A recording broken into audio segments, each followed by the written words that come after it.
Jai Shri Shriman His Divine Grace, A.C. Bhaktivedanta Swami Srila Prabhupada ki jai. Ananta Kori Vaishnavani ki jai. Namacharya Haridas Thakur ki jai. Prem Sako Sri Krishna Chaitanya Nityananda Shri Advaita Gadadhar Sri Gaur Bhaktivinoda ki jai. Shri Shri Radha Krishna Gop Govinath Shama Kund Radha Kund Giri Oran ki jai. Shri Vrindavan Dham ki jai. Navadvip Mayapur Dham ki jai. Sri Jamunamaya Gangamaya Bhakti Devi Tulsi Devi Maharani ki jai. Srila Prabhupada ki jai. Gaur Premananda Haribo. All glory is the sum of devotees. All glory is the sum of devotees. All glory is the sum of devotees. Jai Sri Sri Guru and Gauranga.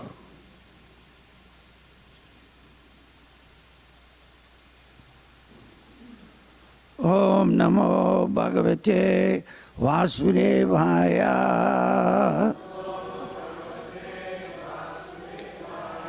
Om Namo Bhagavate Vasudevaya.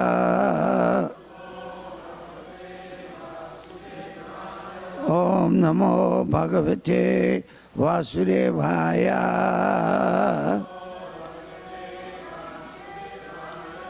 Srimad Bhagavatam, Canto 10, Chapter 1, Text 57. The Advent of Lord Krishna, Introduction. Kirtimantam Pratamajam Kamsayana Kadundubi Arpayam Asha Kritrena So Antad Ativivala Kirtimantam Pratamajam Kamsayana Kadundubi Arpayam Ashakrichena Sontad Ativivalaha Kirtimantam Pratamajam Hamsayana Kadundubi Arpayam Ashakritrena Sontad Ativivalaha Kirtimantam Pratamajam Kamsayana Kadundubi Arpayam Ashakritrena Sontad Ativivalaha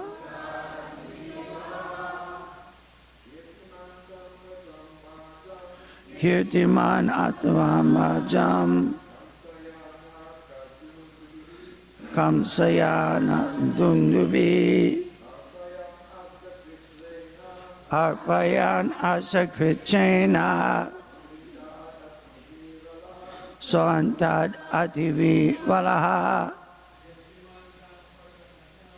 Kirtimantam Pratamajam Pamsayana Kadundubi Arpayam Asakrichena Sontad Ativivalaha Untam Pratamajam Kamsayana Kadundubi Arpayam Ashakrichena Sontad Ativivalaha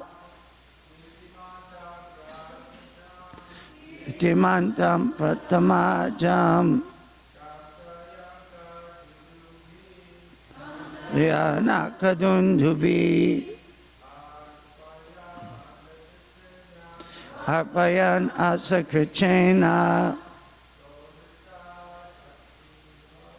So Antad Ativi Matajis Kirtimantam Pratamajam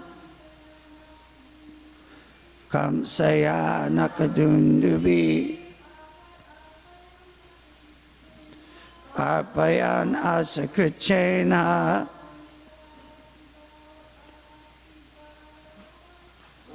Dad ativivala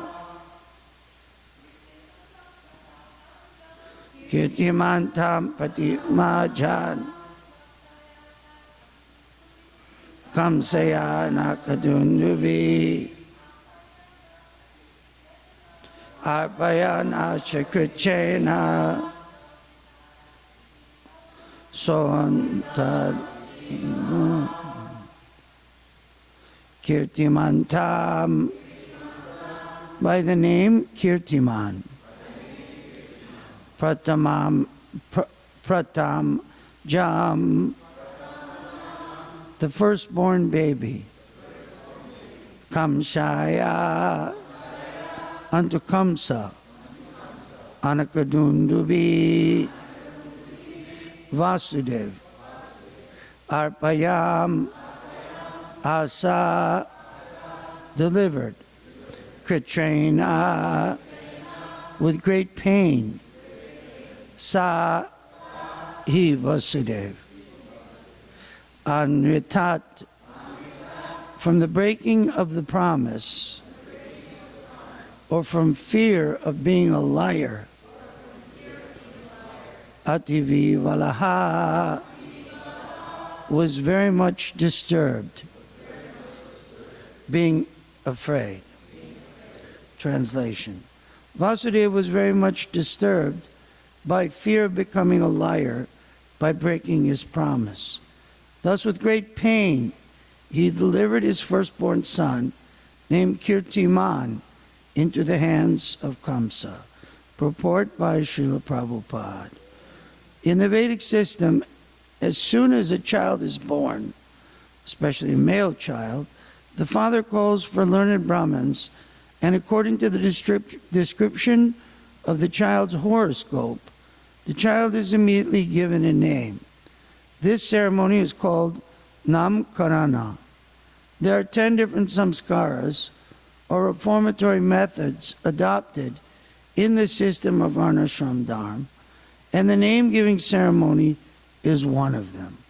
Although Vasudeva's first son was to be delivered into the hands of Kamsa, the Namakarana ceremony was performed, and thus the child was named Kirtiman. Such names are given immediately after birth. Kirtimantam pratamajam kamsayana kadundubi arpayan ashakrichena so anritad ativivalaha. Vasudeva was very much disturbed by fear of becoming a liar by breaking his promise. Thus with great pain, he delivered the firstborn son named Kirtiman into the hands of Kamsa. Om Ajnana Timirandasya Gyananjana Shalakaya Chaksur Unmilitam Jena Tasmai Sri Gurave Namah. I was born in the darkness of ignorance. My spiritual master opened my eyes with the torchlight of knowledge. I offer my respectful obeisances unto his lotus feet. So herein, Vasudeva and Devaki had their firstborn son, Kirtiman. And by the promise given to the great demon brother, Kamsa, they were ready to turn over the child. Of course, as we'll learn in later verses, Kamsa, knowing that the 8th child would be his death, didn't immediately take this Kirtiman, but because he was a demoniac personality, he was on the Manorath, the chariot of the mind. Manoratanasati Davato Bahi. Those who aren't devotees, they live on the chariot of the mind. Sometimes the mind is thinking this way, And on another day, the mind is thinking that way. If it rains, my mind is carried this way. If the sun is shining, my mind is carried that way. This is called the manorat, or the ratha, the chariot, rathayatra, the chariot of the mind. Manoritanasati davato bahi. So, Kamsa, being a very demonic person, was influenced so heavily by the mental condition. He was fluctuating, accepting and rejecting constantly. Vaishnavas, because they're absorbed in thoughts of Lord Krishna, the name of Lord Krishna, the pastimes of Lord Krishna, and the instructions of Lord Krishna. These three things: chanting the holy name of Krishna, the pastimes of Lord Krishna, as given in Srimad Bhagavatam and other literatures, Prabhupada's books, and the instructions of Lord Krishna, as given in Bhagavad Gita, his instructions to Arjuna and to all of us. Because the devotee is meditating on these three things: Krishna's name, Krishna's pastimes, and Krishna's instruction, the devotee is not on the mental plane. The devotee is on the transcendental plane. And proportionately to the amount that we apply the science of keeping the mind on the holy name of the Lord, the pastimes of the Lord, and the instructions of the Lord, that percent, however much we keep our consciousness focused on those pastimes and instructions and holy name, that much we are freed from this material world. It's actually described that for a pure devotee, he's just like a lotus leaf within the water. The Christians call it in the world but not of the world. That Lord Jesus was in the world but not of the world. So similarly, the pure devotee is untouched by the water of this material world, just like a lotus leaf is untouched by the water. If anyone's seen a lotus, I think we have them even in Los Angeles, what to speak of India. The lotus flower atop the lotus leaf has these cilia on the bottom of the leaf. So when the lotus leaf is on the water, unlike other leaves that sink, that become drenched with water and sink in the water, the lotus leaf floats on the water because of these cilia. So similarly, if we are absorbed, the pure devotee who is 100% absorbed, satatam kirtayanto mam, always chanting, always hearing, then we become untouched by this material world.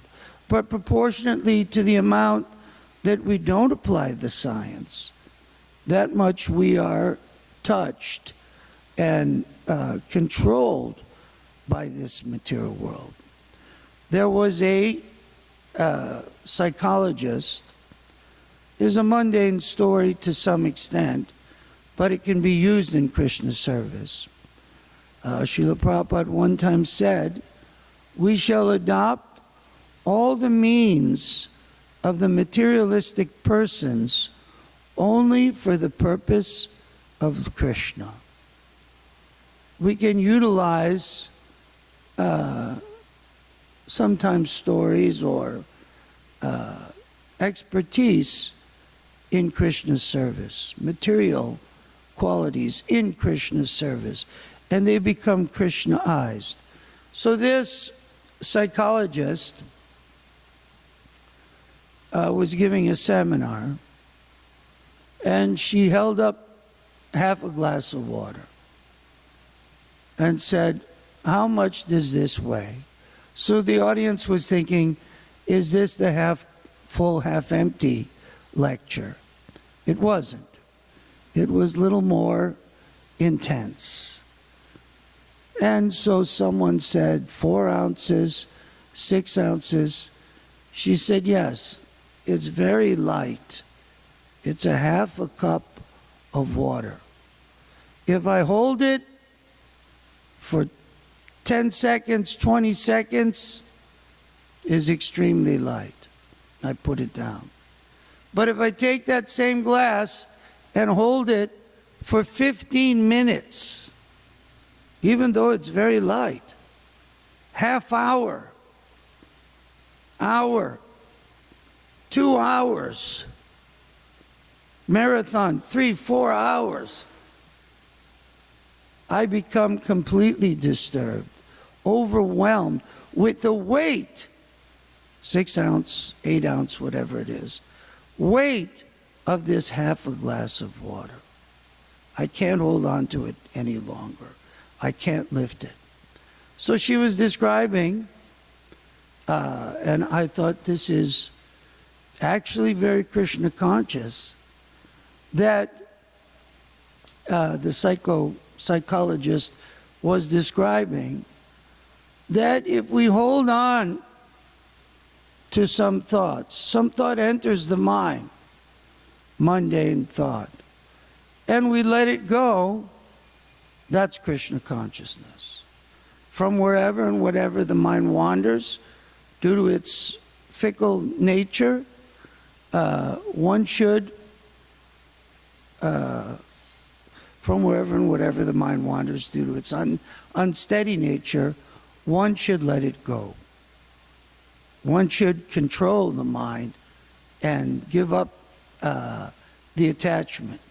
Sometimes we see ourselves that some thought will enter when something especially traumatic, a death in the family, a death of a loved one, or divorce, some heavy situation, one is thinking constantly, or even one's ill health, one is thinking constantly, oh my toe, oh my teeth, oh my head. And one can't let go to the point where it becomes a great disturbance. But Krishna consciousness means the thought may enter, because thoughts enter constantly. One has to let it go. One has to control the mind and senses and give up that contemplation. Sometimes we see people, especially I've seen, personally experienced, unfortunately when someone has a death in the family or a divorce, which is like a death, people weeks later, I can't believe so-and-so did this, did that. 18 years ago, they did this to me. Or someone's thinking, my parents were so abusive. They yelled at me when I was 2 years old. Someone 60 years old and holding grudge against the parents. Or like my brother, although he gave me his kidney, somehow he complained, I don't even remember this, and please don't hold me to it. I was 8 years older than him. He claims I held him over the banister on the second floor of our house by the ankles. Maybe he broke my guitar or something, I don't remember. But he's holding on to that for 50 plus years. Still, he gave me his kidney, so I have to believe him, actually, that I must have I apologized profusely for holding him over the banister and shaking him and I can't remember. Maybe it was his birthday. I can't remember. So everyone's holding for years and years and years. Especially, I remember in my own personal life, I was married to one lady. 11 years later, I said, what is it that I did that really upset you? She said, 11 years ago, I had this breathing disease as a child. So my parents didn't have any other children. I was an only child, she said. So I made a joke that you were such a rascal is the real reason your parents didn't want to have any more children. As a joke. I didn't think it was harmful. No one got upset at the time. 11 years later, you said I was a rascal and that was why my parents never had any more children. I was thinking. One time also, I remember, devotees came to the temple. I'd seen one leader of Gurukul who I hadn't seen in probably 30 years. I knew him in 1975. I saw him maybe 2000 something. And he gave a lecture for all the Gurukul I was involved. My children were in the junior high school at the time, I think, 10, 12 years ago. And because I was sitting there and in charge of the junior high school, day school for the Gurukul children, he said, repeated something I had said 30 years ago. I couldn't even remember having said it, and it was definitely a joke. He had been put in charge of the Sankirtan, women's Sankirtan. He was a household man at the time, Bhakta Mike. We won't say his name now. Bhakta Mike was put in charge of the Women's Party. He was a married man. He came to the movement with his good wife in New York. So we got back from Sankirtan, the Sankirtan team, and we're eating prasad in the restaurant, and he's complaining, Goswami Maharaj says I have to be in charge of the Women's Party. I don't know what I'm going to do. So he claims I said, as the joker of the group, anyone who knows me, that, Bhakta Mike, you've got nothing to worry about. You're so ugly, no woman will be attracted to you. It was meant with love and respect, with great devotion as a close friend. The entire table eating sabji and samosas burst out laughing. Our God brothers and whoever was sitting there. 30 years later, he held me to it. I said, no, I'm so sorry. You're such a good-looking Prabhu, such a great-looking devotee. I didn't mean it. It was only as a humor. So, this is the nature of the material world. I'll hold something against you for this lifetime, to the death. I'll remember, I'll never forget what happened, this or that. Or my parents, they did this or did that. Till the time of death, one is remembering. And sometimes loses all affection for family members. My sister always brings up when we were 3 and 5. She was 3 years older than me. I was 2. It was Valentine's Day, and we didn't have any candies. So she went in the chest, medicine chest, and got out aspirins and fed me a bottle of aspirin after she wrote on them in her 5-year-old handwriting, "I love you and be mine forever," as a Valentine's gift. And she fed me maybe 20 or 30 aspirins. It was a 2-year-old, 2.5-year-old. I don't remember, thank Krishna. But I do know, and my parents told me, they had to rush me to the hospital and pump my stomach of all the poison that was there for a 2-year-old. So a couple weeks later, we had been given this gift of pirate chest banks made of metal. It was kind of heavy. And you put your pennies in there and quarters, and it fills up. So I thought, this is really nice. As soon as I saw my sister, I was told, she tells me to this day, I lifted the pirate bank, 2.5-year-old Sura, 3-year-old Sura, and smashed her on her lips, causing 6 stitches to be put in to stop the bleeding. I'm sorry, that's a terrible thing. I shouldn't laugh, but this day, 60 years later, she's saying, I remember that. I had to go to the hospital. People looked at me funny for years that I had this scar over my mouth. And so sometimes we think of things for weeks and months and years, and the mind is drained. Because that's all we can think about is all these terrible things that happened to me, this thing that so-and-so said. And the consciousness becomes so weighed down, like a person with a light glass.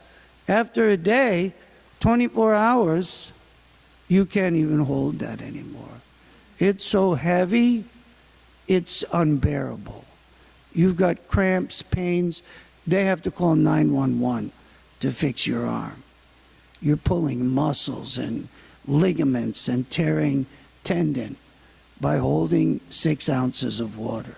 So similarly, the brain, when we hold on to all these thoughts and all of these remembrances of mundane activities and mundane ideas, we become so weighed down that we can't even think straight. Sometimes we see people, they can't sit and chant Hare Krishna because their minds are too disturbed from everything that's happened yesterday, the day before, the month before, the year before, and during my birth. In my birth, I wouldn't come out for some reason, came out backwards, and they smashed my, larynx, so that as a child I was not able to speak properly. And other kids, when I did talk, would laugh because my larynx had been smashed, crushed at childbirth. So I was thinking maybe I read in Facebook that something similar happened to a young boy. He's 12 years old. He just sued his parents for $12 million because of what they did to him, how he turned out the way he was. Mostly due to genes and whatnot, but he's holding it against them. He's only 12, and he sued for their neglect at his childbirth. Something similar, not exactly the same. So all these things are happening. The material world is endlessly mutable. And all kinds of terrible things can happen. I know in all of our childhoods, I'm sure we had some very traumatic experiences with our so-called loved ones, our brothers and sisters, and our growing up in this material world. But Krishna consciousness means forget the past that sleeps, nor dream the future at all. But be with times that are with thee now, and progress ye shall call. This is a poem by Srila Bhaktivinoda Thakur. He wrote this so many years ago. Forget the past that sleeps, nor dream about the future at all, but be with times that are with thee now, and progress ye shall call. And this is our situation, that the past was the past. We have to put down the glass, let it go. Yes, this was terrible. Yes, I was abused in my previous life also. I was abused in my bear life. I was abused in my kukaracha life. I was abused in my ant life. So many people were trying to step on me, purposefully and unknowingly. Forget the past. And the future, things can happen. A lot of stuff's going to happen. Adhyatmika, adhibhautika, adhidaivaka klesha. Miseries from my own mind, miseries from other living entities, miseries from the gods, the demigods.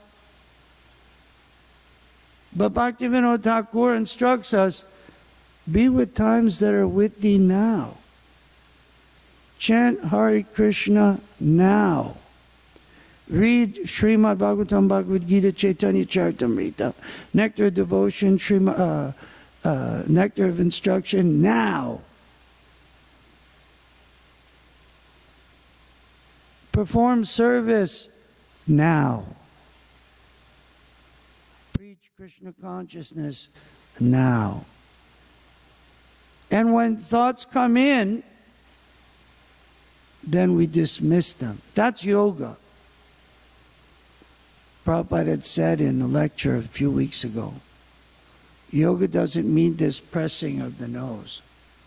There are some yogis, they breathe.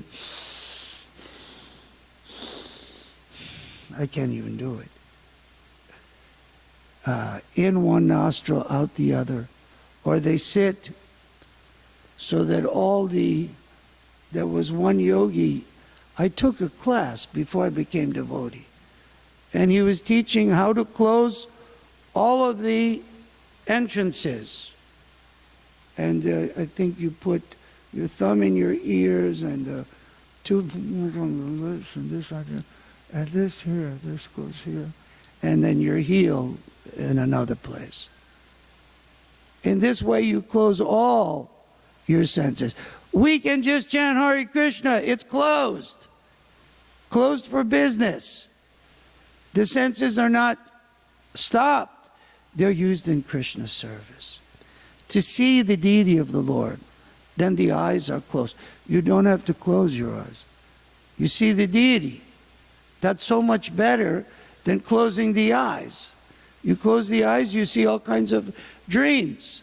But when you see the deities, you see the deities. Don't have to close the nose because you smell the incense and the flowers. Don't have to close the ears because you hear Krishna Katha. Don't have to close the mouth because you speak Krishna Katha. Everything is Krishna-ized. Therefore, we don't subscribe to that kind of yoga. Yoga means from wherever and whatever the mind wanders due to its flickering and unsteady nature, one must control it. The lower self has to be controlled by the higher self, by engagement in Krishna consciousness. Maharaj Ambarish, Savai Manak Krishna Pararabindayo, by Chamsi, Vaikuntha, Gunanu Varnane, Karo Chakarachita Satkatodaye. He utilized all his senses, his head to bow to the deity, his eyes to see the deity, his ears to hear the kirtan and the satkata, the transcendental pastimes of the Lord, his nose to smell the flowers and the incense, his tongue to speak Krishna Katha and to eat Krishna Prasadam. Kamam Chanasye Natu Kama Kamyaya Yatotama Shloka Janashraya Rati. Kamam Chanasye Natu Kama Kamyaya. That in this way he conquered over the lust of this material world by engaging Nirbandha Krishna Sambandhe Yukta Vairagya Uchate. Rishikena Rishikesha Sevanam Bhakti Uchate. By engaging our senses in the service of the Master of the Senses, we become Krishnaized. Prabhupada said, just like you in the yoga series tapes, Prabhupada says, you cut up the orange and offer it to Krishna, it's prasadam. You can say how it is prasadam. If it's just an orange, you offered it to Krishna, it becomes Krishnaized. Everything becomes Krishnaized when it's used in Krishna service. Even the story of this psychologist from the YouTube or Yahoo, I forget, is Krishnaized because we use it in Krishna service. Therefore, our business is to utilize whatever we have, our ability, our strength, our activity, all in Krishna's service, and give up everything else, reject in our mind, not on the chariot of the mind, but put down the glass, stop the deep meditation on all things that don't help my Krishna consciousness. Is a science. We're not chanting every morning because it's popular or because it's so cool to meditate. We're chanting because our minds are going over so many millions of situations and activities, some that happen, some that we concoct. Prabhupada calls it the concoction of sense gratification. It's not even real. It's a concoction. We made it up. We're dreaming a made-up story.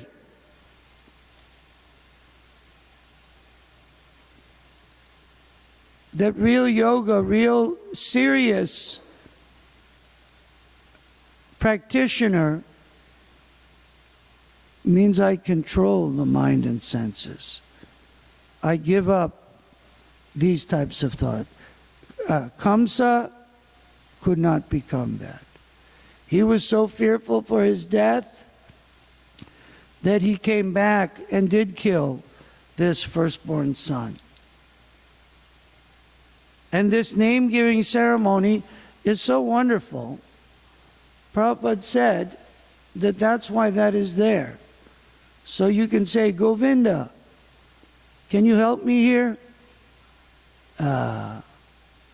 Radha, can you please help me with the dishes? My children, somehow my daughter was born on the day of Ram Navami in 1997. And because she was a girl, we named her Sita Priya. When my son was born 2 years later, we named him Ram Navami, the appearance of Lord Ram. So in our household, Sita, clean your room. Ram, take out the garbage. Of course, that's mundane example, but the vibration of Sita Ram, Sita Ram, Sita Ram, Sita Ram. If I were to die instructing my children, Sita, Ram.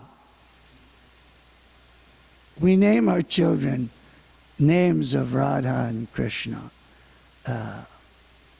Just like Savas and Tidit's good son, Acharya, and the grandson Ajaya.